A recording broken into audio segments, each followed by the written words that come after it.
الماتش خلص على طول، احنا طلعنا فيديو ل اعتداء حسين الشحات على اللاعب محمد الشيبي. حسين الشحات البلطاجي مش لاعب كرة، دي بلطاجي.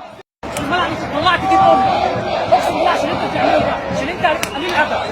بيضرب اللاعب بالقلم وهو امر غير مقبول على الاطلاق. هل دي رياضة؟ يعني ما عجبنيش تصرف حسين.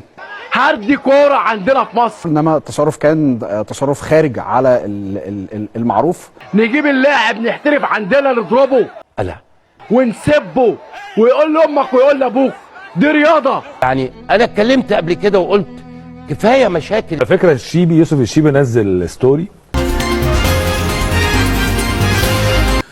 قلت تعرضت لسب وشتم امي وابي الشيبي كذا، الشيبي يا ابن كذا، في مباراه السوبر بالامارات ومباراه اليوم مع مضايقات وضرب في المباراتين. طبعا احنا شايلين الحاجات يعني. قبل وقعه اليوم وقبل الصفع كان في تهديد بكسر قدمي، حيث قال لي، يقصد طبعا حسين الشحات، لو كنت بدات الماتش كنت كسرت رجلك، وهو تهديد يهدد سلامه مستقبل الكره في الدوري المصري. دي كورة. فين المسؤولين في مصر؟ فين الرياضة؟ فين وزير الشباب والرياضة؟ ليه يا ابني تعمل الصداع ده كله لنفسك اولا؟ كان ممكن وسهل جدا اني اقوم بنفس الرد او اكتر، لكن القانون الداخلي للنادي واحترامي لمسؤولي بيراميدز جعلني اتفادى اي رد في تلك اللحظه. حتى ايه اللي يخليك تغرس في امر زي ده؟ وحس انه هذا اللاعب حسين الشحات انه يعني الاضواء مسلطه عليه. حتى فيديو الصلح كان امام صحفيين جاء بطلب من الطرف الاخر والواقعه ديالته تم توثيقها بعد العلم بان فيديو الصفع نشره على مواقع التواصل الاجتماعي وتصدع الدنيا كلها بما فيها مجلس اداره النادي اللي انت بتنتمي اليه. اضرب اللاعب بالقلم على وشه، اقسم بالله دي ما رياضة. ويبتدي يدور على اعذار ودفوعات وحكايات وروايات. البعض بيقول انه الشيبي استفز حسين الشحات بالاحتفال. الملعب اللي عدى ولعب الكرة للمنطلق ورا كريم الدبيس، محمد الشيبي يلعب الكرة العرضية، ولكن هدف ذاتي من جديد في مرمى النادي الاهلي. يعني وكنا كننتظروا انه الاتحاد المصري لكرة القدم يقول الكلمة ديالته ويتدخل. على قد ما انا شايف ان اللي حصل غلط كبير، لحد الان مازال ما تدخلش نهائيا. انا اشوف ان النادي الاهلي هو اللي كان يبادر بالعقوبه الحقيقه. يعني انا شايف انه حسين الشحات برافو عليه انه الرجعه سريعه. فين المسؤولين في مصر؟ الجمهور يسب واللاعيبه تضرب بالقلم، دي اسمها بلطجه. لا لا لا لا لا لا لا والنبي ما تعيدها تاني، الله يخليك، كفايه كده والنبي ما تعيدها تاني، كفايه كده كفايه كده كفايه كده.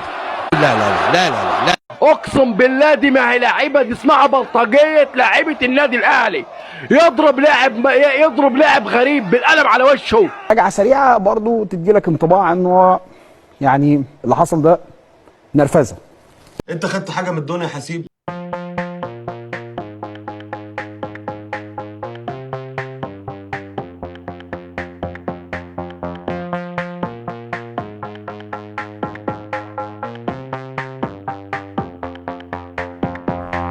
مش مقبوله، بس الرجعه الحقيقه تشفع لحسين الشحات، يشفع لحسين الشحات فيها انه رجع بسرعه.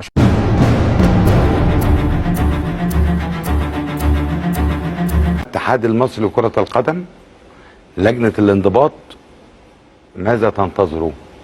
الملعب طلعت دي اقسم بالله عشان انت بتعمله ده، عشان انت قليل ادب، عشان انت قليل ادب. هنصحى على كارثة. سعيد صباح الحشاشين مرمين في برات وحوانيت. داود الناس غير واحد تعرفني شكون النامي نكون الملشان معهم نروي لهم حواديت.